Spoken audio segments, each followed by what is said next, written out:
Alright, sorry about that everyone. We had a little bit of a connection issue. Just in case you missed, we're not sure where it cut off at. We're moving on to the elbows now. I'm going to stay with my Inzer gripper wrap.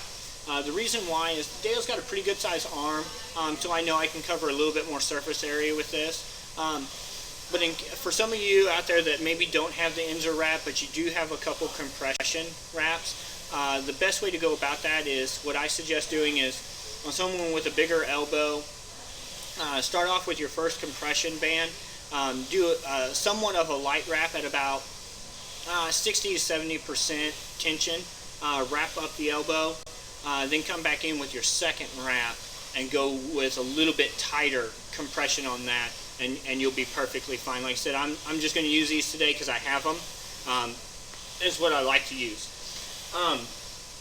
So we were talking about how a lot of times a lot of you guys and gals out there are getting elbow issues due to the squat. What happens usually is, most commonly I find that people either get really tight right here at the bottom of the bicep. They'll get kind of a knot area, which Dale does. He's got that's a pretty good one right there. Or they get an area right here at the back of the elbow, not at the actual joint, but right here, kind of at the bottom of the tricep tie-in, that gets knotted up, and he got a little one there too. So what we're going to do is we're going to kind of show a way to help alleviate some of that just a little bit. We're going to be using that crisscross technique again. From here, again, I'm thinking that I'm trying to push everything upward. So I want it to where, as I'm doing my wrap, I'm coming across, and I'm going to be going in a motion. See how I've already started the upward angle? That's what's going to start the push. And I'm going to come down. I'm going to come up again. Down. Up. And I want to cover a bunch of that bicep, because I know that he's got some bicep issues going on. So right there is good enough. I've got enough of it covered. And now all I'm going to do is tuck my tail. Now, we can do a couple different things here. If it's just slight elbow pain that they're having, a little stiffness of the elbow, wrap both elbows, let them sit. They'll be fine. If it's someone like this that they are having some elbow issues, I'm actually going to go ahead and get in there, and I'm going to start manipulating it. I'm going to start doing some mobility stuff. Again, natural ranges of motion. So I'm going to take this part of my hand, I'm going to put right in that elbow crease. I'm going to use my other hand, and I'm going to force that elbow to bend. Now from here, especially since I have that elbow joint compressed, so in other words, it's gapped a little bit for me, I'm going to put this arm behind, and I'm going to force him into a hyperextension. The reason why I can do that is that joint is compressed and it's open, so it actually allows me to take it just a little bit farther. I'm just going to push, push, and push. Okay?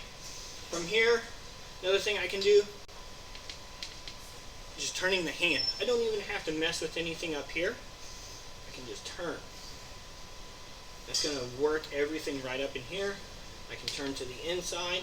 If you do by chance have an extra training partner around, and if you want them to come in as you're doing the wrist twist, they can just be taking their hands and just squeezing all of this area as you're doing it. It's not a must, just a little extra deal you can do there. But as I am going to support the arm, because I don't want, see if I just go like that, the rest of the arm tries to turn. I'm just going to support, turn. That way it's just everything in that forearm that's moving around for me. After we do that for a little bit, then I'll go ahead and have him sit. Again, 5-10 minutes, something around there, whatever they can stand. And then we'll just pop him loose.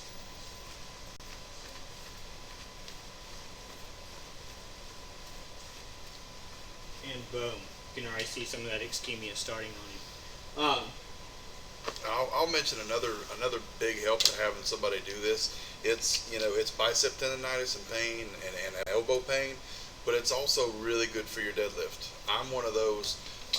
I get really tight in my forearms and biceps, and I pull sumo, so if you can't turn your hand under, you feel pretty damn awkward trying to pull, and you're like, I don't know where to put my hand, my elbow's weird, where I put it.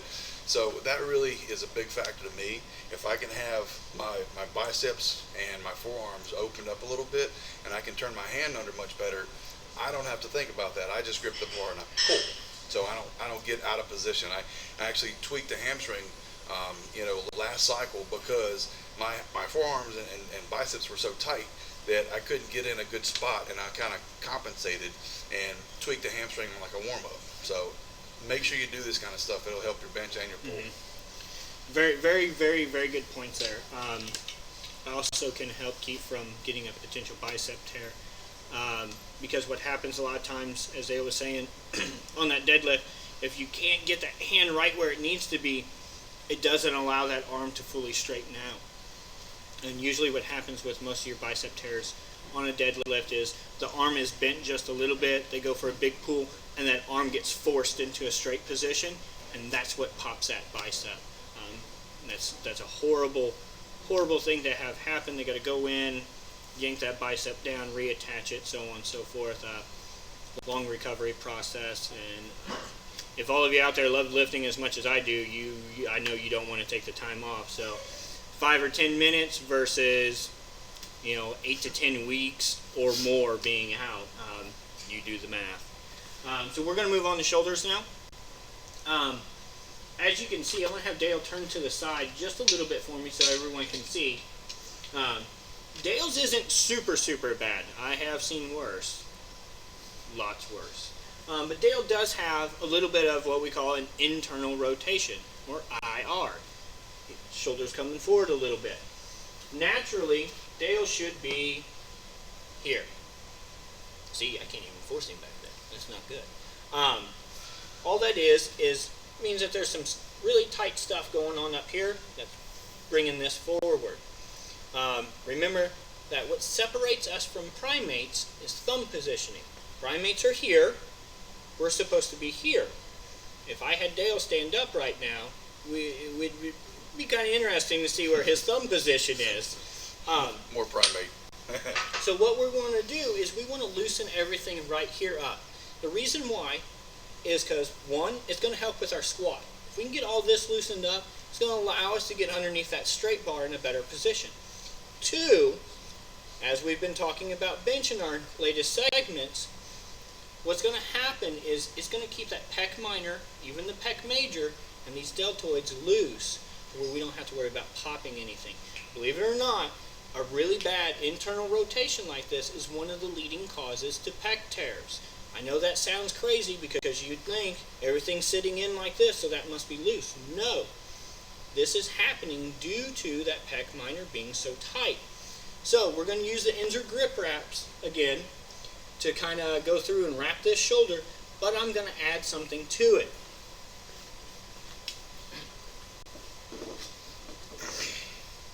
Mine's red because mine's old, like me. But you can get these from our website as well. All this is just one of the mini bands.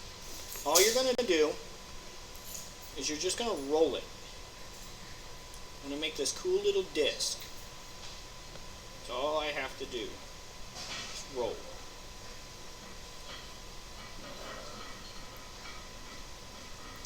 And I'm going to hand that to Dale for just a second. I'm going to grab my Inzer wrap. And what I'm going to do is I'm going to have him, as I start to wrap, we're going to place this right there in that pec minor deltoid area. And go ahead and have him lift his arm for me. As you can see, he's got almost looks like it's just on that deltoid because Dale's got some pretty good sized front delts. But it is pressing down on that pec minor as well. I'm going to go ahead and come up underneath the arm and have him keep holding just for a second for me. Come down and catch it. Now I'm going to start to crank.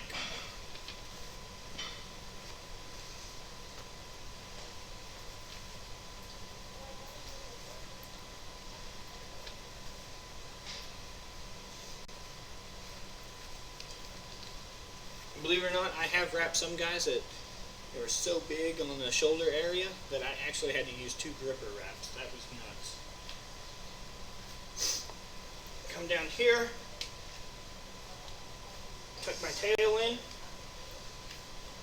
and if we're doing a treatment like this, I'm just going to let him hang. I'm not going to do anything to it. I'm just going to let that pressure and that disc go to work and do its job. What it's doing is all that knotted tissue that's in there, that pressure is just pancaking. I hate using that term, but that's the only one I can think of. But it's just pancaking all that tissue and just forcing all those fibers to loosen up and set back in place like they need to. I'll let them sit like this again 5-10 minutes, however long they can stand. The easiest way to do that is you're going to check their hand every once in a while. If all this starts turning really pale or purple, they've probably had enough. You can go ahead and unwrap them. Real quick, we're going to pop him out.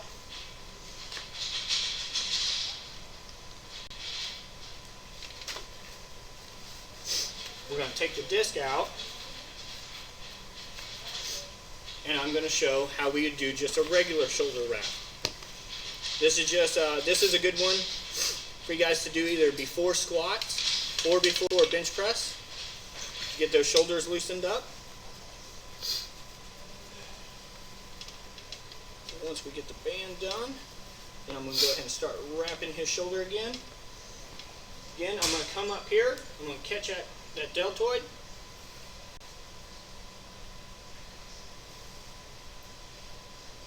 Get it nice and tight. Drop down in front of it. And then I'm just going to start wrapping. As I come across the shoulder, I pull tight. I leave a little bit of slack on the underneath of the arm. I pull tight. Then I'm going to come back, get some added compression.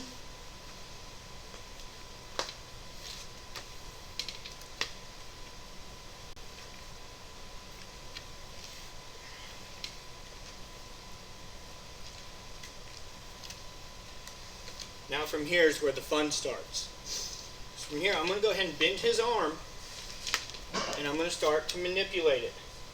Come back with it. I can drop his arm down, come underneath. Now, as everyone's figured out by now, I'm a little guy. Sometimes working on some of these bigger guys becomes more of a workout for me. I've learned how to use my body. Where situations like this, say he was really big, really tight, I'll drop down, hook his arm, and now I can use my body to manipulate his arm. Makes it a little bit easier on me, a little bit less work, especially if I've got a couple people that I need to work on. And just by changing my body angle, I can force his arm into a lot of different positions. And down here, again, I'm just using my arm, instead of having to sit here and crank and crank and crank, just a little bit of pressure. And I can manipulate his arm the way I need it to go.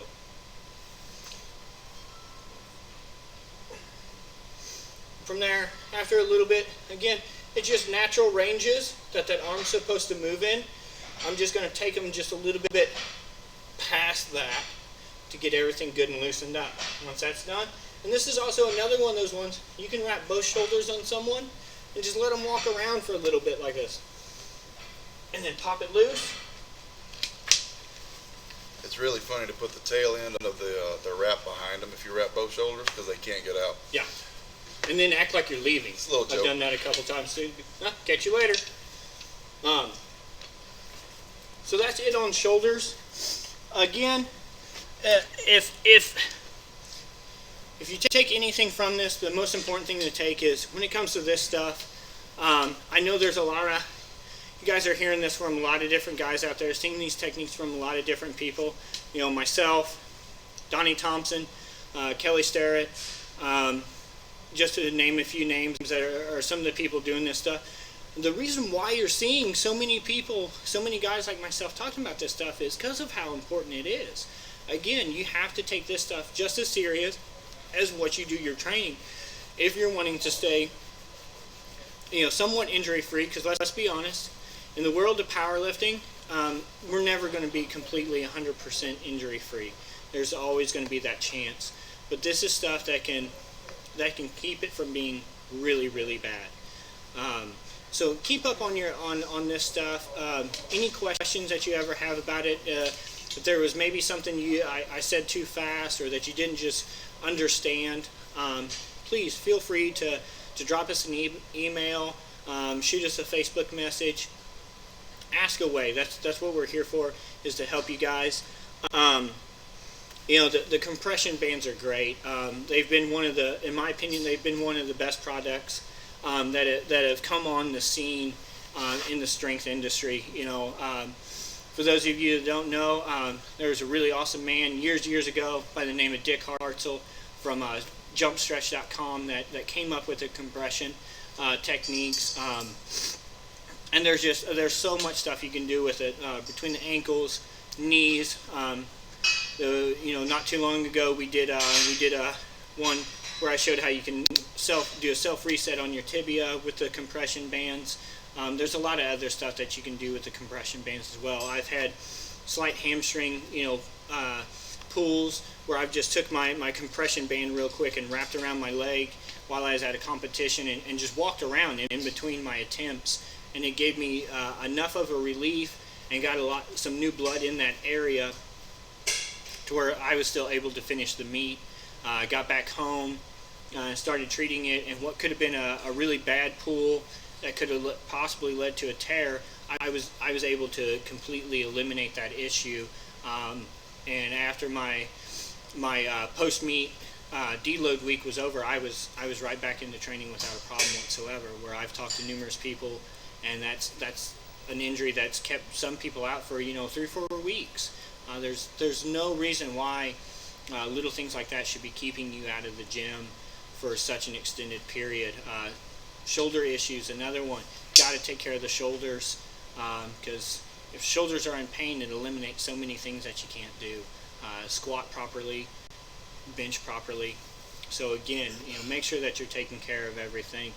That pretty much sums up our video on compression techniques this week.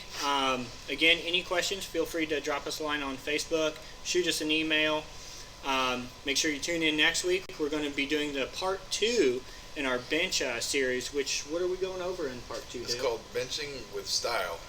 The different techniques and styles that everybody has for benching, kind of the little inside tips to help you go from one to another, changing stuff, or to make one that you've been doing better, so you can get a better bench, better arch, better total. That's what it's all about. So make sure you tune in for that. It's going to be a really awesome video. Plus, we got some other cool stuff that'll be coming around the corner here soon too. Everyone, make sure you're keeping an eye on Facebook. We got a really awesome Black Friday countdown going. Hopefully some of the faces that you've seen holding up our countdown numbers, hopefully everybody recognizes those faces. We got a couple cool ones that are around the corner that'll be coming up. If you don't know these people, you should look them up. They're cool. Exactly. Plus, keep your eyes open for info about the Black Friday sale that we are going to be having. We're going to have some really awesome deals on the website for you guys. And also, everyone congratulate Dale. Dale's having a really good beard day today. I'm really happy with that. It's doing well. It's not quite as long, but it's got a little more width to it than his, I think.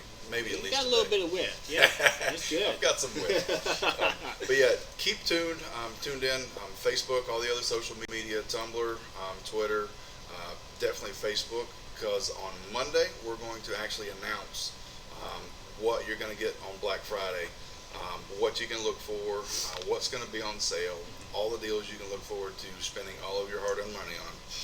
But we're actually going to have some really cool stuff going on, so keep tuned into that. And just a hint, there may be something in the video that you've seen today that may have to do with Black Friday. Yep. So keep your eyes open for that. That's it. We'll see you guys next week. See you guys. Thank you.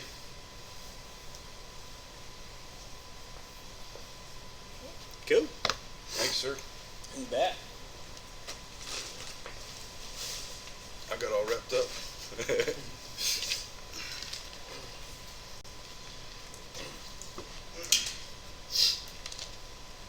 my hands have been hurt like a son of a bitch. Have they? Like my fingers and joints and all that stuff in here.